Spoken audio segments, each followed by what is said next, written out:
lundi et je commence Une femme d'Annie Ernaux. Je pense que ça devrait être une lecture assez rapide parce que c'est quand même écrit assez gros et il y a très peu de pages. Donc je me lance, c'est dans l'idée d'offrir ça à ma maman en fin de semaine. Donc je commence tout de suite et je vous retrouve juste après.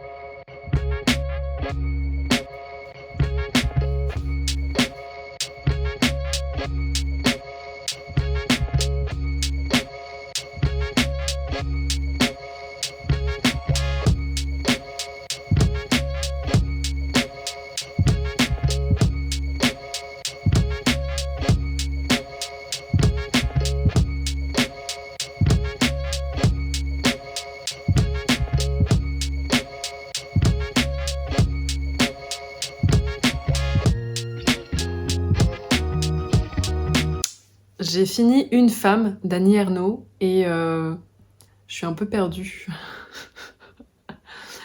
Je suis perdue dans le sens où je sais pas si je vais l'offrir à ma maman, en fait. En termes de lecture, moi j'ai beaucoup aimé. Je trouve que Annie Ernaux est vraiment, elle a cette capacité de raconter beaucoup avec peu. Dans le sens où là, par exemple, on a 100 pages qui parlent de sa maman, mais sans rentrer vraiment trop dans les détails. Enfin, il y a des détails, mais c'est des détails anecdotiques qui viennent en fait englober un peu la personnalité de sa mère, qui viennent montrer plutôt que raconter. Et du coup, ça nous permet d'avoir une idée du caractère de cette femme, de ses paradoxes, de comment elle devait être au quotidien. Et c'est très précieux, je trouve ça très intéressant. J'avais vraiment l'impression de connaître en fait la mère de l'autrice. Donc c'était vraiment, on comprend pourquoi elle a décroché un prix Nobel de littérature. Voilà, ça m'a épatée par la maîtrise, par la plume qui est à la fois simple mais très évocatrice. Il y a de la pudeur et en même temps il y a une espèce de partage, donc c'est aussi quelque chose qui est particulier, c'est un entre-deux.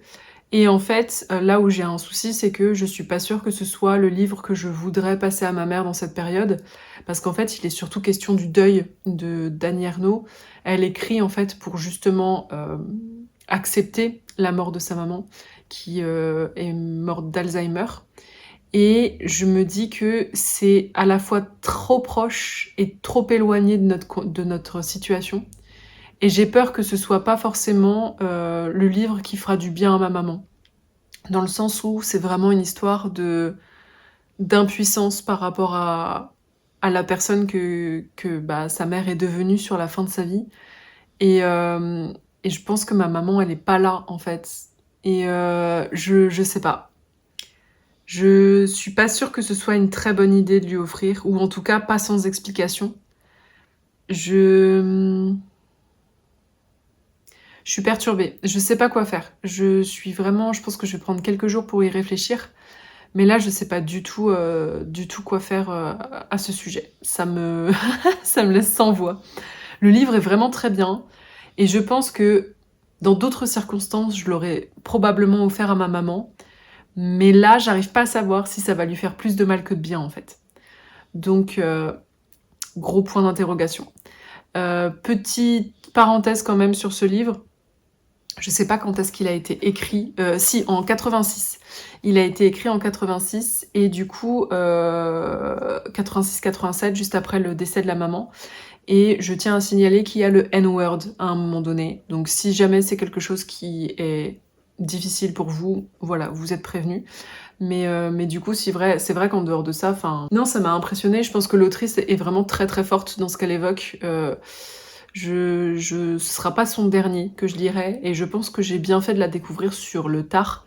Je pense que ça m'aurait pas autant plu quand j'avais 20 ans, quoi. Donc voilà, du coup, c'est très très bizarre parce que je suis en train de parler de mon parcours avec cette autrice alors qu'à la base, je voulais partager ce parcours-là avec ma maman. Et là, je sais pas si ça va être le cas, donc on verra. Il faut vraiment que je prenne une décision.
Il fait une chaleur à crever. Je viens vous parler de Moi qui n'ai pas connu les hommes de Jacqueline Hartmann, que j'ai terminé hier. Et alors, j'ai des choses à dire. J'ai des choses à dire. Je pense que je vais pas l'offrir à ma maman. Ça déjà, comme ça, c'est fait. Parce que c'est pas du tout ce à quoi je m'attendais. Je comprends pas la hype.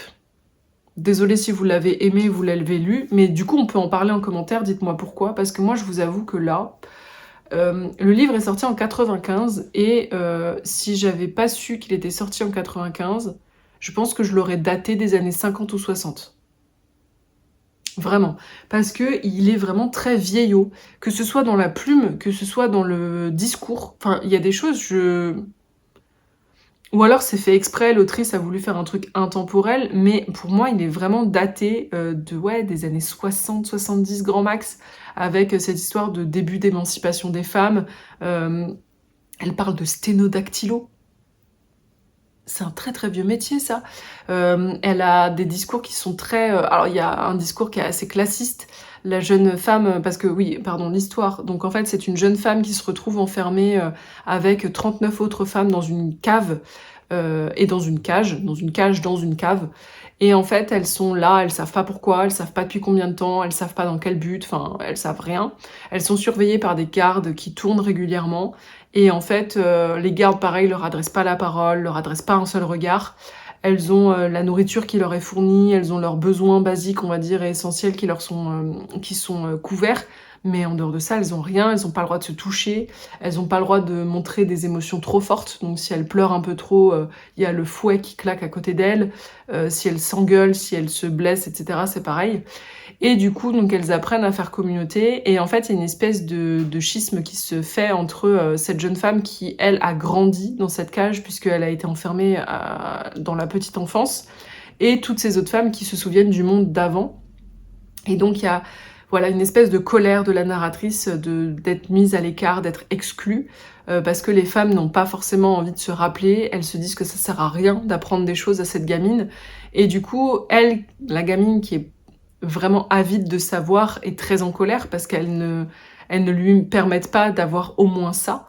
Et bref, et un jour en fait, une alarme sonne, les gardes se cassent et elles se retrouvent avec la possibilité de sortir de cette cage, ce qu'elles vont faire. Et donc elles vont essayer d'aller découvrir le monde. Et si vous vous lancez dans cette lecture, je ne vais pas vous raconter la suite parce que je pense que ça se découvre, mais si vous vous lancez dans la lecture, faites-le en ayant conscience que rien ne vous sera expliqué.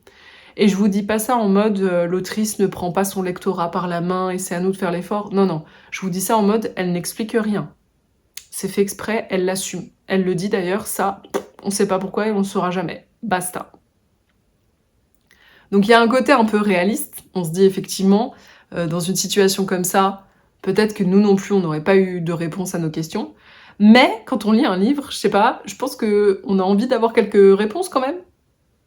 Enfin, peut-être que c'est que moi, mais j'avais envie d'aller un peu plus loin, j'avais envie de voir un peu plus ce que pouvait proposer l'autrice en fait sur cet aspect. Mais je comprends que pour elle, c'était pas le but de son livre. Le but de son livre, c'était probablement l'idée de faire communauté, l'idée de comment se transmet la culture, de qu'est-ce qu'on doit transmettre. J'imagine que ça tourne autour de ça, mais c'est vrai que c'était un peu frustrant de pas avoir plus d'explications parce que c'est quand même un récit qui est très court et qui, pour moi, tombe un peu à plat au final. Il a un côté un petit peu... c'est pas une lecture très très joyeuse, faut qu'on se mette bien d'accord là-dessus. Et du coup, donc vieillot dans la plume, vieillot dans le propos, parce que donc dans la préface, il expliquait que l'autrice est très amoureuse de la langue française, très attachée à la grammaire, etc. Moi, j'avoue, j'entends ça, j'entends réac. Mais bon, c'est peut-être que moi qui ai un filtre un peu cassé. Et vieillot dans le propos parce que, à un moment donné, donc les femmes, quand elles parlent de leur vie d'avant, elles parlent des balles, de leur robe, de leur chignon. Il y a une femme à un moment donné qui explique elle vivait en concubinage, donc elle s'est pas mariée, elle a eu un enfant avec cet amant. Et du coup, il y en a une des autres qui est complètement scandalisée parce que ça se fait pas hors mariage. Elle parle du fait que, par exemple, un hymen ne peut être brisé que par un homme. Pourquoi? On sait pas. Il y a d'autres choses comme ça. La narratrice, à un moment donné, est très en colère contre les femmes avec qui elle vit, et du coup, elle va avoir un jugement de valeur qui est assez dégueulasse, dans le sens où elle considère qu'elles sont bêtes, et en fait, elle dit, après en avoir parlé avec une telle, j'ai compris que c'est parce que c'était des femmes qui avaient des petits métiers avant, donc elles n'étaient pas très éduquées. Et donc les petits métiers, c'est secrétaire, sténodactylo, ouvrière, femme au foyer. Et du coup, enfin, femme au foyer n'est pas un métier, mais elle les met toutes dans le même panier. Et en fait, elle a, enfin, je trouve ça quand même aberrant qu'une jeune femme qui est grandie dans une cage, qui n'a jamais reçu d'éducation, se permette un tel jugement de valeur sur des femmes qui ont vécu avant elle, en fait. À un moment donné, je trouve ça assez formidable. Elle finit par mettre de l'eau dans son vin parce qu'elle comprend aussi que c'est pas forcément que de la bêtise, c'est aussi une manière de se protéger. Mais j'ai trouvé ça quand même assez formidable. Et du coup, ouais, j'ai pas méga apprécié. J'ai encore du mal à savoir pourquoi ça a déclenché une hype pareille.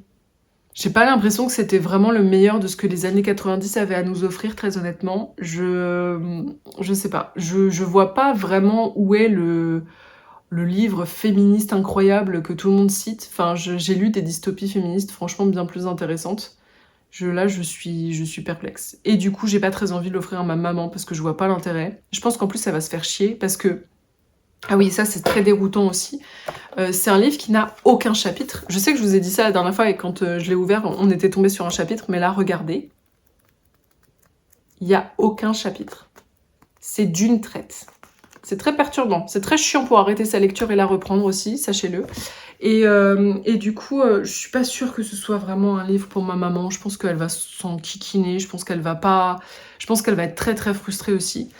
Et du coup, donc, ça fait 2 livres que je ne vais pas lui offrir, puisque Une femme, c'est trop tôt.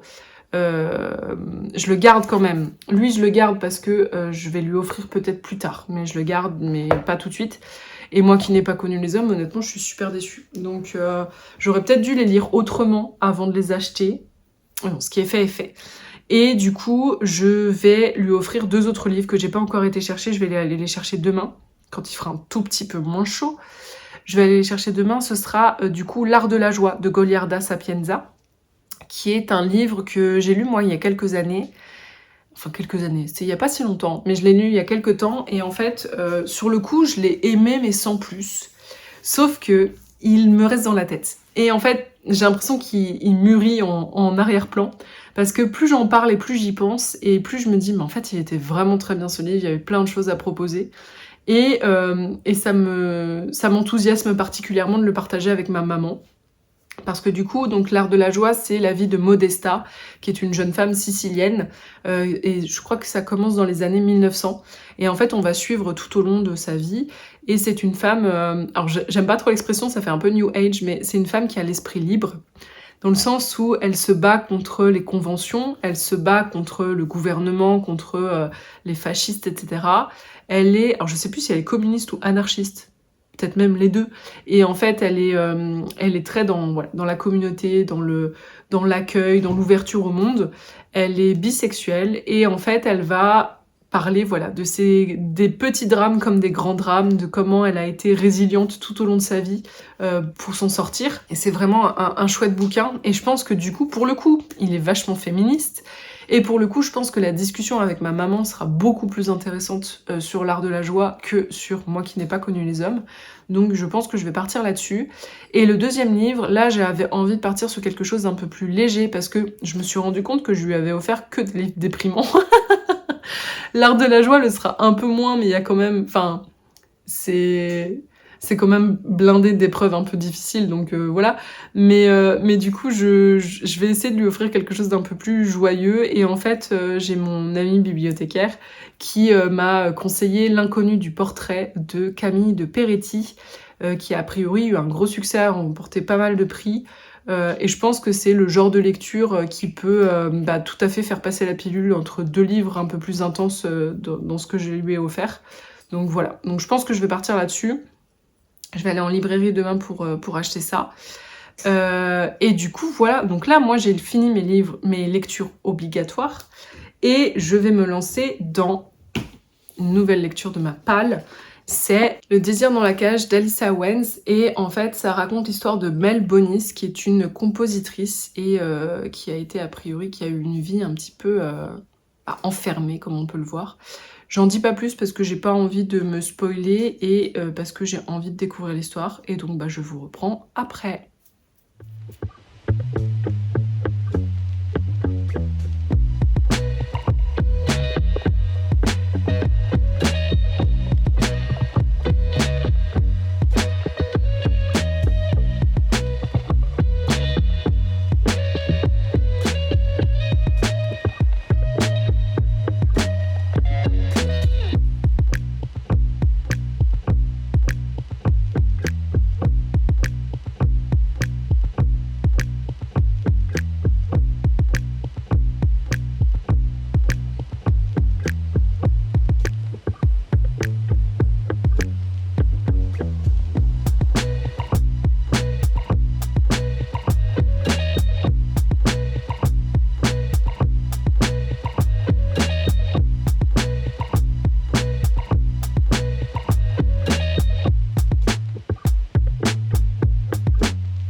Il fait encore très chaud, j'en ai ras-le-bol, j'ai hâte que ça s'arrête là. L'appartement a encore remonté, on n'en peut plus, vraiment ça m'épuise.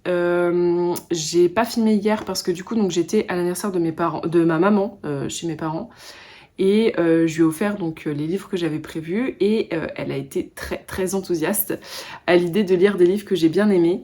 Elle a un peu tiqué devant la taille de L'Art de la joie, mais je l'ai rassurée en lui disant que ça allait bien se passer, que c'était un récit qui était très engageant et que je pense que ça allait lui plaire et que voilà, ça pourrait ouvrir des portes et des discussions.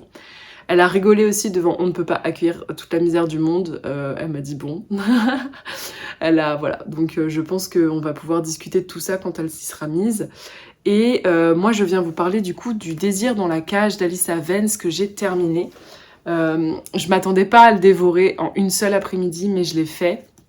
Je l'ai commencé en fin de matinée, j'ai fait une pause pour aller faire mes courses. C'est très trivial, mais c'est le week-end, donc voilà. Et après, je l'ai repris et j'ai pas pu le lâcher en fait. Je pensais qu'il allait me demander du temps, et au final, j'ai pas vu passer le temps. Et c'est 300 pages. 300 pages que je n'ai pas vu passer. Voilà, donc pour vous raconter un peu l'histoire c'est la biographie de Mel Bonis, Mélanie Bonis, qui du coup s'est fait connaître sous le nom de Mel Bonis pour justement éviter d'utiliser un nom de femme, et qui a été une compositrice du fin du 19e, début 20e siècle. Elle a été contemporaine de Debussy, Satie, Ravel. Et alors, je vous avoue que moi j'ai été la première surprise à apprendre que Debussy était pas si vieux que ça. Le gars, il a quand même plus d'un siècle, hein, mais je pensais vraiment qu'il était beaucoup plus vieux que ça. Bref, je suis tellement nulle en histoire, c'est impressionnant. et en culture. Et du coup, donc là, ce qui est déroutant dans ce récit, c'est que l'autrice utilise la deuxième personne du singulier. Et en fait, elle nous raconte la vie de Mel Bonis en la lui racontant à elle. Donc c'est assez particulier. C'est par exemple, tu as 6 ans, il se passe telle chose. Tu as 7 ans, il se passe telle chose. Tu te retrouves dans telle ou telle situation. Et au début, j'avais peur que ça mette une distance entre nous et du coup l'histoire. Mais en fait, non. Le procédé est vraiment bien maîtrisé dans le sens où l'autrice va vraiment réussir à provoquer cette petite émotion, ce rapport un petit peu de connivence avec le lectorat. J'ai trouvé ça vraiment très chouette. J'ai trouvé très chouette aussi de découvrir donc la vie de Mel Bonis, qui est du coup une jeune femme qui est grandie dans un milieu modeste et qui va découvrir le piano dans le salon, et elle va commencer à y jouer en autodidacte jusqu'au jour où un ami de ses parents va dire elle est douée votre petite, et du coup ils vont accepter de lui payer des cours de musique. Et en fait, elle va tellement adorer qu'elle va petit à petit faire son chemin jusqu'au conservatoire. Sachant qu'à l'époque, le conservatoire était réservé en grande majorité aux hommes. Les femmes n'y avaient des places qu'en tant qu'accompagnatrices. Et du coup, voilà. Donc elle arrive au conservatoire, elle commence à y faire vraiment sa place, et elle va y rencontrer un jeune homme avec qui c'est le début de la passion. Ils vont vouloir se marier, sauf que les parents refusent. Ils vont même plus loin, ils vont jusqu'à interdire Mel de retourner au conservatoire, et ils la font épouser un homme de 22 ans, plus âgé qu'elle, qui a déjà des enfants et qui cherche sa troisième épouse. Donc voilà, on souffle, le patriarcat c'était vraiment un enfer. Et en fait, on va du coup suivre la vie de Mel qui va commencer à s'oublier un petit peu dans ce rôle de mère de substitution, puis de mère tout court. Elle va être catapultée d'un milieu modeste à un milieu très aisé, et du coup il va falloir qu'elle apprenne aussi à gérer sa maison, à gérer des domestiques, etc. Et en fait elle va complètement mettre de côté sa jeunesse et son amour de la musique. Elle va se laisser enfermer en fait. Et un jour elle a un déclic et elle va commencer à pousser les barreaux de la cage. Elle va commencer à vouloir étendre ses ailes, et en retrouvant du coup le chemin de la musique, mais aussi le chemin de la passion. Et c'était vraiment une très très bonne lecture, je l'ai dévorée. Ça montre à quel point les femmes ont été vraiment invisibilisées.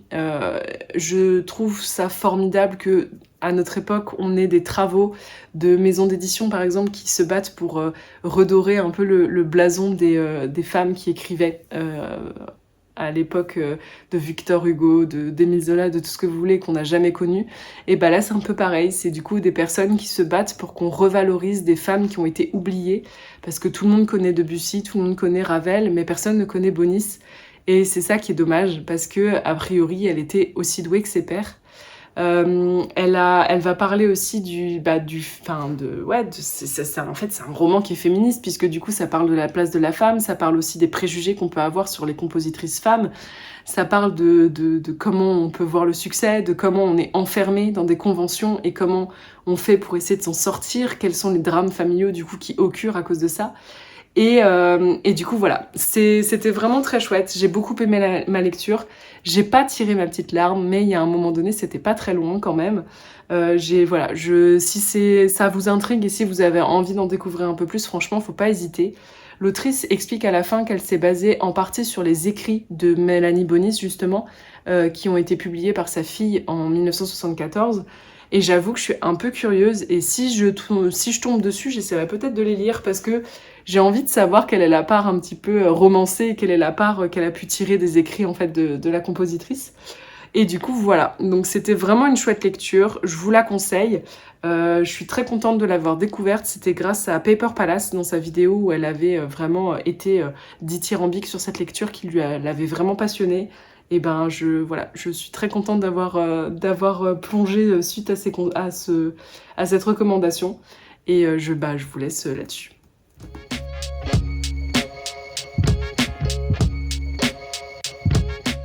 On s'arrête là pour cette semaine. Ça a été une semaine finalement assez chaotique avec le retour de la canicule. Au boulot, c'était pas facile. J'ai fait j'ai eu une petite phase vraiment pas facile. Vendredi, ça a été mieux, heureusement, parce que je commençais à vraiment déprimer.